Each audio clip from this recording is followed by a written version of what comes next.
वचन, सत्य वचन, जीवन वचन, हर घर में ईश वचन, हर घर में ईश वचन।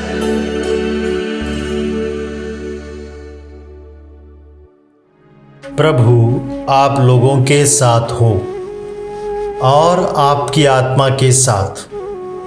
संत मत्ती के अनुसार पवित्र सुसमाचार। हे प्रभु तेरी महिमा हो। अध्याय 17 पद संख्या 22 से 27 तक। जब वे गलीलिया में साथ साथ घूमते थे तो ईसा ने अपने शिष्यों से कहा, मानव पुत्र मनुष्यों के हवाले कर दिया जाएगा। वे उसे मार डालेंगे और वह तीसरे दिन जी उठेगा। यह सुनकर शिष्यों को बहुत दुख हुआ। जब वे कफरनाम आए थे तो मंदिर का कर उगाने वालों ने पेतरुस के पास आकर पूछा, क्या तुम्हारे गुरु मंदिर का कर नहीं देते? उसने उत्तर दिया, देते हैं। जब पेतरुस घर पहुंचा तो उसके कुछ कहने से पहले ही ईसा ने पूछा, सीमोन तुम्हारा क्या विचार है? दुनिया के राजा किन लोगों से चुंगी या कर लेते हैं, अपने ही पुत्रों से या परायों से? पेतरुस ने उत्तर दिया, परायों से। इस पर ईसा ने उससे कहा, तब तो पुत्र कर से मुक्त हैं।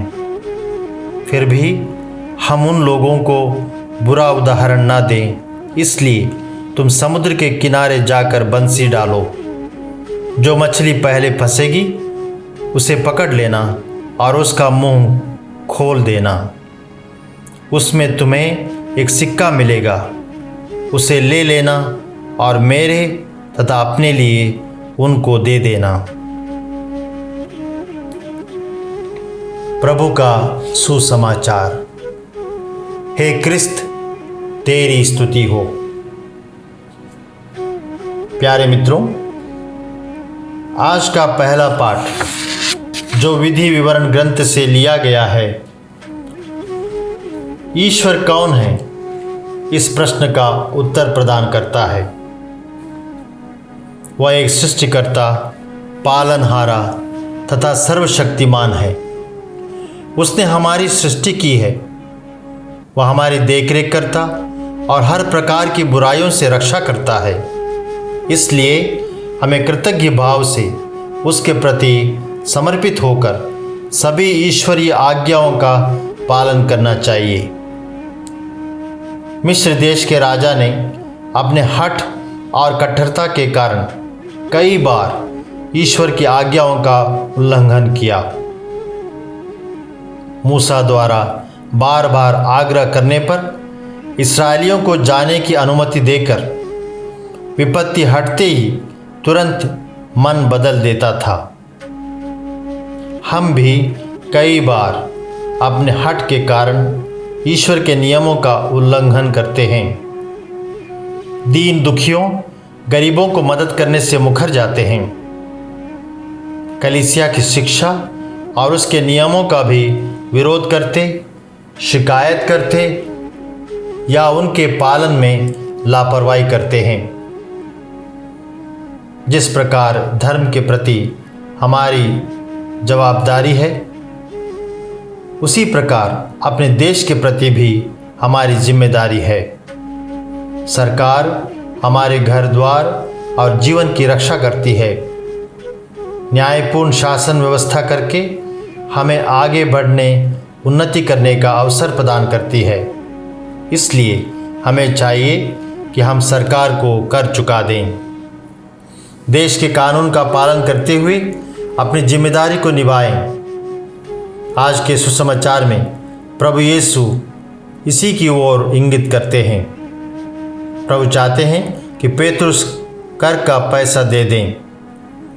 प्रभु स्पष्ट शब्दों में कहते हैं कि हम उनका कर ना देकर उनका अपमान ना करें।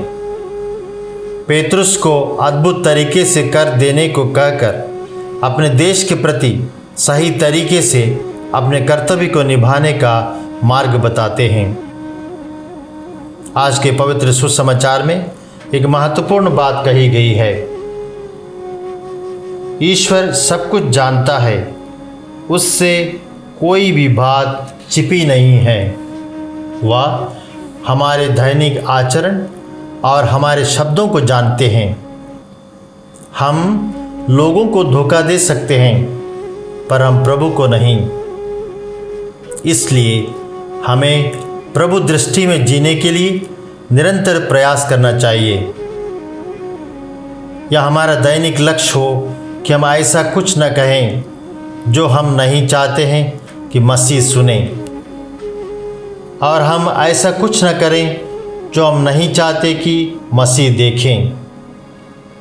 इसी प्रकार हम अपनी जिम्मेदारी समझकर देश धर्म की सेवा करते रहें। सरकार को कर चुकाना पड़े अथवा कलीसिया को चंदा देना हो, सहर्ष एवं दिल खोल कर दे दें। आमीन।